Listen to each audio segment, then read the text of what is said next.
बहुत पुराने अभिनेता कलाकार और पिछले कई वर्षों से छत्तीसगढ़ी की जो सबसे श्रेष्ठ लोक परंपरा है, जिसको समेट करके हबीब तनवीर ने नाचा को देश में नहीं बल्कि पूरी दुनिया में इसको प्रतिष्ठा दी। और उनके वो नाटक जो आप में से बहुत सारे लोगों ने देखे होंगे, चरणदास चोर, मिट्टी की गाड़ी और अनगिनत नाटक, आगरा बाजार और ढेर सारे नाटक उनके हैं। तो ये उनकी जन्म शताब्दी भी थी, तो हम लोगों ने पूरे देश भर में उनकी जन्म शताब्दी मनाई है। हबीब तनवीर इप्टा की विरासत से ही आए हुए थे, उसको आखिर तक उसको उन्होंने आगे बढ़ाया।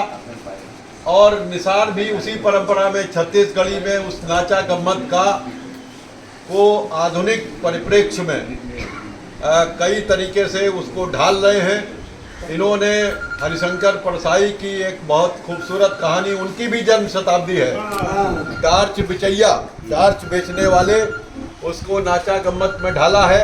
बहुत खूबसूरत प्रस्तुति है, कभी बम्बई में बुलाइए इनको, दो ही लोग हैं। और दूसरी मुक्तिबोध की एक कहानी है, ब्रह्म राक्षस। मुक्तिबोध इस देश के बहुत बड़े कवि, जिसे कहा जाए कि उनकी कविता सारे दुनिया की कविताओं में श्रेष्ठ कविताओं में मानी जाती है। तो उसको उनकी एक कहानी ब्रह्म राक्षस को इन्होंने नाटक बनाया। और मेरे लिए तो ख़ास बात ये है कि मेरे एक नाटक रामलीला में एक ज़माने में उन्होंने इसमें लक्ष्मण, और आजकल उसका बहुत जोर है, उसका नाटक का रामलीला नाम है, लेकिन वो जरा डिफरेंट टाइप की रामलीला है, क्योंकि वो आज उस रामलीला को करने की कोई हिम्मत नहीं कर रहा है जो वो रामलीला है।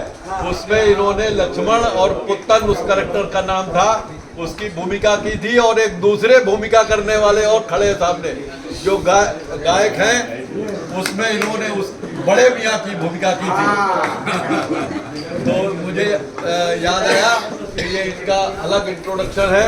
ये हमारे साथी हैं इप्टा के, और ये पूरे देश है, हाँ, 9 राज्य में ये हमको भी इन्होंने पीछे छोड़ दिया है। मेरे ख्याल से 7-8 राज्य में मैं जा पाया हूँ, ये 9वें राज्य में है। और दिल्ली में हम उसका समापन करेंगे। मैं ये बात कहते हुए सिर्फ 2 बातें और कहना चाहता हूँ, सिर्फ 2। तो वो 2 पंक्तियों के जो 2 चीज़ें हैं।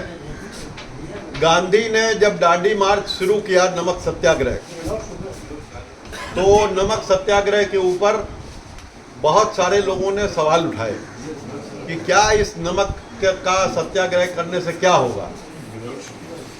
और नेहरू ने, अगर आप लोग पढ़ें उनकी आत्मकथा में, तो नेहरू ने उसमें लिखा है कि मैं जब नमक सत्याग्रह करने चला तो मैं सोच रहा था कि ये, क्योंकि उनको बताया गया था, इलाहाबाद में थे वो, कि मैं उसमें घोट करके नमक बनाना है कढ़ाई में।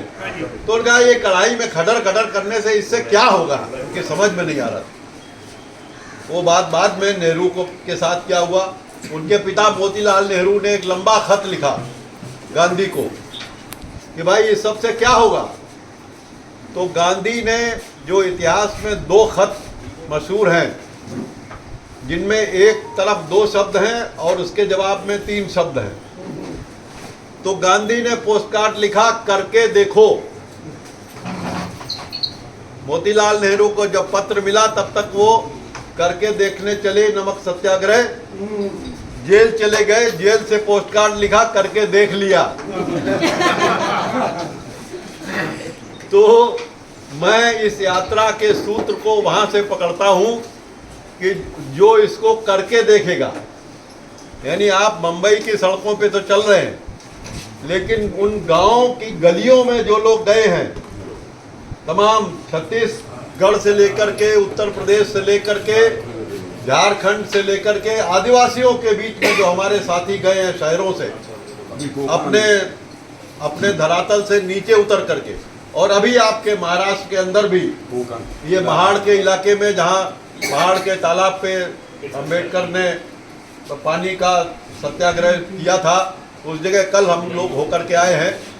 तो ज़रूरत इस बात की है कि आज हम सब लोग, जो इसको एक ज़माने में कहा जाता था, जैसे जो ये अदबी इदारा है, ये इदारा बना था इसलिए कि बहुत बड़े बड़े लोग जो बड़े परिवारों से आते थे, चाहे वो कैफी आदमी हो, वो अपने एक बड़े जाफरी, हाँ, चाहे वो सरदार जाफरी हो, चाहे वो सज्जाद ज़हीर हो, जो ये सब अदबी इदारे के को बनाने वाले लोगों में से थे।